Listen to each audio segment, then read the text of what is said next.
हरे कृष्णा, राधे राधे। सभी भक्तों को सादर प्रणाम। भक्तों, आज की इस वीडियो में हम जानेंगे धनतेरस कब है, धनतेरस में क्या खरीदें क्या नहीं, शुभ मुहूर्त, इतिहास, विधि, सब कुछ। और भक्तों, साथ ही हम जानेंगे झाड़ू का क्या महत्व होता है, धनतेरस के दिन कौन सी झाड़ू खरीदनी चाहिए, कौन सी झाड़ू नहीं खरीदनी चाहिए, कितनी संख्या में खरीदनी चाहिए। इन सभी बातों के बारे में हम विस्तार से इस वीडियो में चर्चा करने वाले हैं। तो चलिए भक्तों, वीडियो शुरू करते हैं।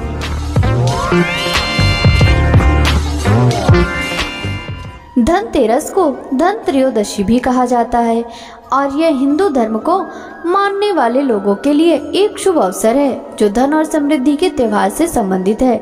यह त्योहार कार्तिक माह के 13वें दिन पड़ता है और 5 दिवसीय दिवाली त्योहार की शुरुआत करता है।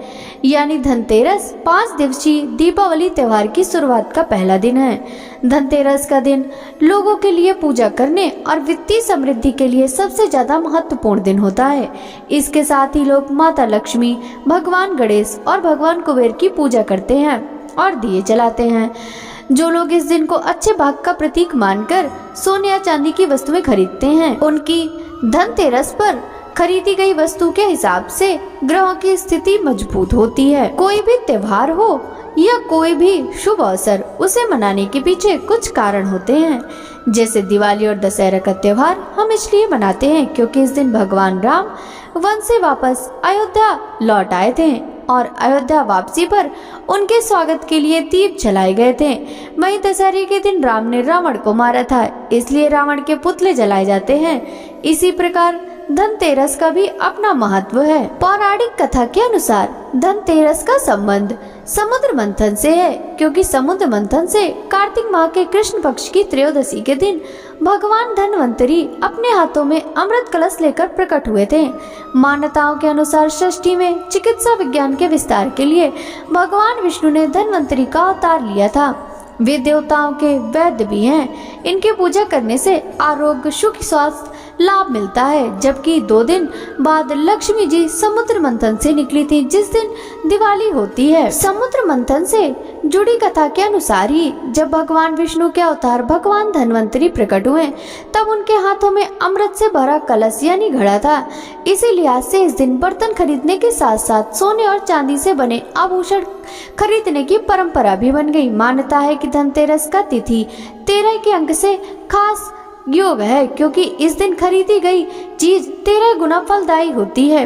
ये भी कह सकते हैं कि इस दिन शुरू किया गया कार्य 13 गुना सफलता दिलाता है।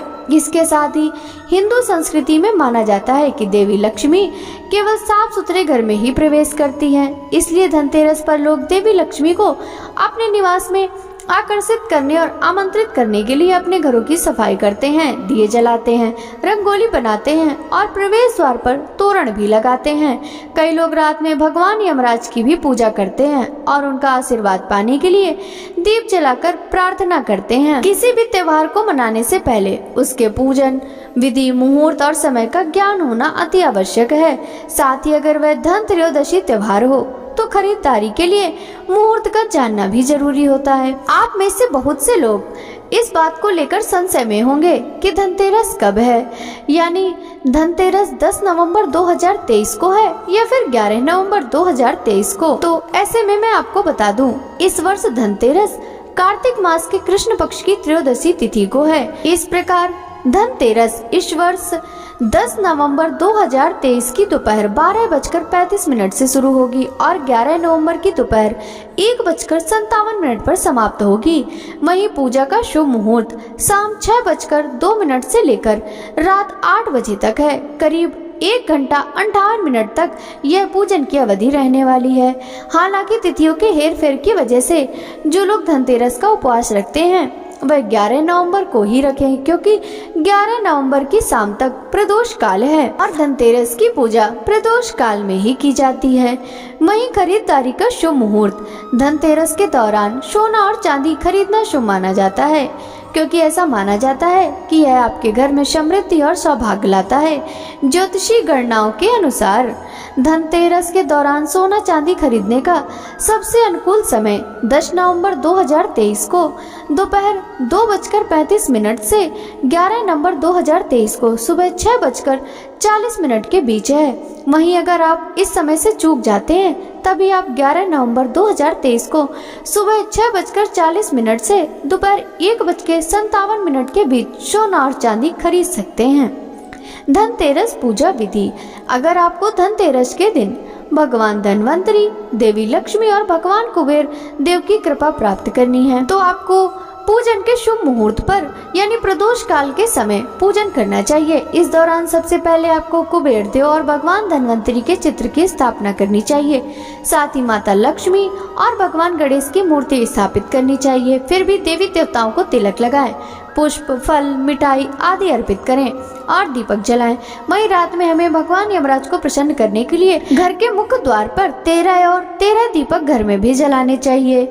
अब हम जानेंगे क्या खरीदना चाहिए और क्या नहीं खरीदना चाहिए। त्योहार के मौके पर बहुत सारी चीजें ऐसी होती हैं जिसे खरीदनी चाहिए, लेकिन बहुत सारी ऐसी भी चीजें होती हैं जिन्हें नहीं खरीदनी चाहिए। अर्थात मान्यता है कि भगवान धन्वंतरी का धातु पीतल है, इसलिए इस दिन पीतल के बर्तनों को खरीदना शुभ माना जाता है। पीतल के अलावा आप धनतेरस के दिन सोने, चांदी और तांबे का सामान साथ बर्तन को खरीद सकते हैं, क्योंकि ये चीजें आपके घर में आरोग्यता और समृद्धि लेकर आती हैं। इस दिन झाड़ू खरीदना भी शुभ माना जाता है, क्योंकि झाड़ू को माँ लक्ष्मी का प्रतीक माना जाता है और नई झाड़ू को लाने से माँ लक्ष्मी का आगमन होता है।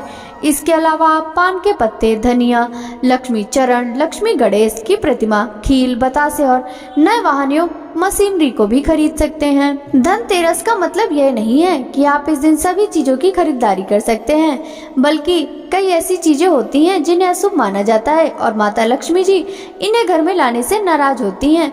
त्रयोदशी के दिन चीनी, मिट्टी और 100 पीस के लोहे के सामान को नहीं खरीदना चाहिए, क्योंकि लोहे को शनि देव का कारक माना जाता है जो अशुभ है। दिवाली से 2 दिन पहले एल्युमिनियम के बर्तन, सामान या नुकीली और धारदार चीजें, कैंची, पेन, सुई या कोई धारदार सामान खरीदने से बचना चाहिए, जबकि प्लास्टिक का सामान और कांच के बर्तन को भी नहीं लेना चाहिए, क्योंकि कांच का संबंध राहु से होता है। इसलिए धनतेरस के दिन कांच खरीदने से बचना चाहिए। भक्तों, एक बार फिर से मैं आपको बता दूं, धनतेरस में पूजा का मुहूर्त यानी प्रदोष काल की समय शाम 5:47 से रात 7:43 का रहेगा।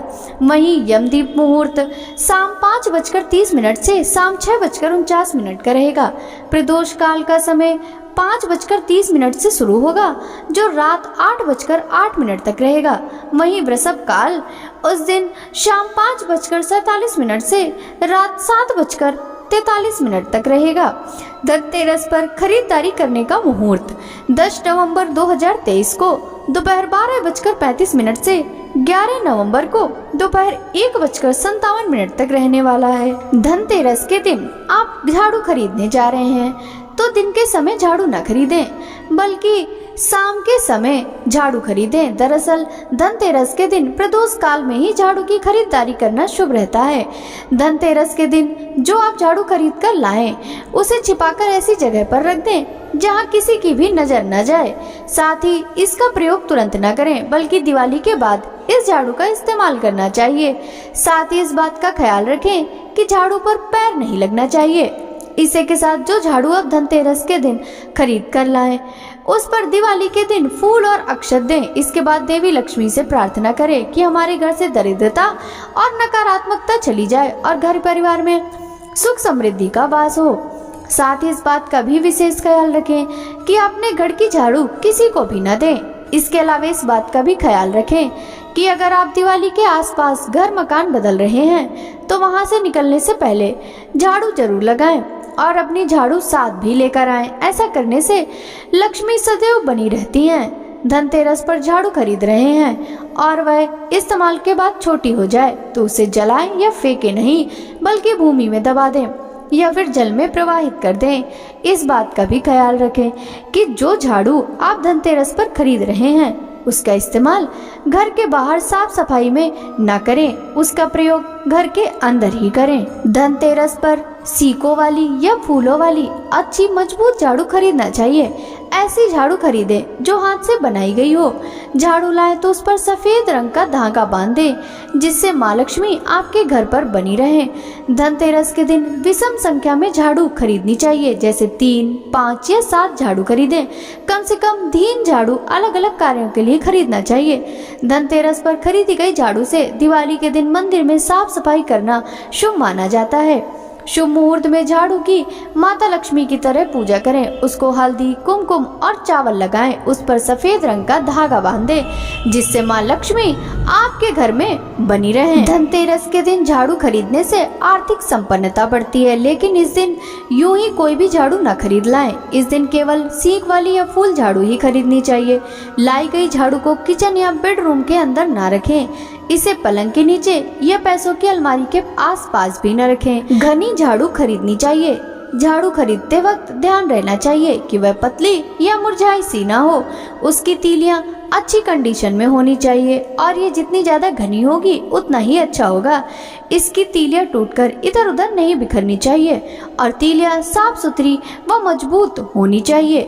धनतेरस के दिन प्लास्टिक की झाड़ू खरीदने से बचना चाहिए। इस शुभ अवसर पर प्लास्टिक का सामान खरीदने से बचना चाहिए। प्लास्टिक एक अशुद्ध धातु है, जिसकी धनतेरस पर खरीदी नहीं करनी चाहिए। धनतेरस पर अशुद्ध धातु की खरीदारी फलदायी नहीं मानी जाती है। धनतेरस पर नई झाड़ू लाने के बाद उसका प्रयोग सीधे न करने लगे। पहले पुरानी झाड़ू की पूजा करें, फिर नई झाड़ू को कुमकुम अक्षत अर्पित करके इसके बाद ही इसका इस्तेमाल करें। भक्तों, आशा करती हूँ कि आपको इस वीडियो से मिली जानकारी अच्छी लगी होगी। यदि ये वीडियो आपको पसंद आया हो तो वीडियो को लाइक कर ज्यादा से ज्यादा भक्तों के साथ शेयर कीजिएगा। साथ ही वीडियो के कमेंट बॉक्स में जय माँ लक्ष्मी जरूर लिखिएगा। आपसे मिलते हैं धनतेरस से जुड़ी और ही महत्वपूर्ण वीडियो के साथ अगली वीडियो में। तब तक सभी भक्तों को हरे कृष्णा, राधे राधे, हर हर महादेव।